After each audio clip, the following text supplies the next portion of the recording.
భద్రాచలంలో వైకుంఠ ద్వారానికి అతిముఖంగా ఉన్న మిథిలా నగరంలో వేలాది మంది భక్తులు సీతారామ కళ్యాణం వీక్షించేందుకు వీలుగా మిథిలా స్టేడియం నిర్మించారు.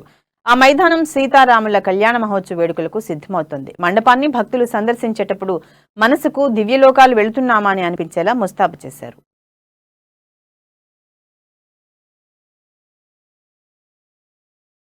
అటువంటి భద్రాచలం రాముల వారు పెళ్లి కొడుకు అయ్యారు. పెళ్లి ముహూర్తం కూడా దగ్గరకు వస్తుంది. ఈ నెల మార్చి 30వ తారీఖున అభిజిత్ లగ్నంలో వారు స్వామివారు అంగరంగ వైభవంగా వారి వివాహం జరిగిన తర్వాత మనము మానవులం వివాహం చేసుకునే ఆనవాయితీ కూడా హిందువులలో ఉంది. అటువంటి అత్యంత వైభవేతంగా జరిగేటువంటి భద్రాచలంలో కళ్యాణం రోజున సుమారుగా 1,00,000 మంది జనాభా వచ్చే అవకాశాలు ఇక్కడ ఉన్నాయి. గత 2-3 సంవత్సరాలు కూడా కరోనా వల్ల కొంత కళ్యాణానికి ఇబ్బందులు జరిగినప్పటికీ పబ్లిక్ రానప్పటికీ ఈ సంవత్సరం అత్యధిక స్థాయిలో పబ్లిక్ వచ్చే అవకాశాలు ఉన్నాయి. కాబట్టి ఇక్కడ పంచాయతీ వారు కానీ దేవాదాయ శాఖ వారు కానీ సంబంధిత అధికారులు కూడా ఇక్కడికి భక్తులకు ఏర్పాట్లు అనుకూలంగా చేయాలి. ఈ సంవత్సరం అత్యధిక స్థాయిలో ఉష్ణోగ్రతలు ఇప్పటికే 40 డిగ్రీస్ నడుస్తుంది. కాబట్టి ఇంకో 20 రోజుల్లో ఇంకా ఎక్కువ ఉష్ణోగ్రత పెరిగే అవకాశాలు ఉన్నాయి. కాబట్టి భక్తులు ఎటువంటి అసౌకర్యానికి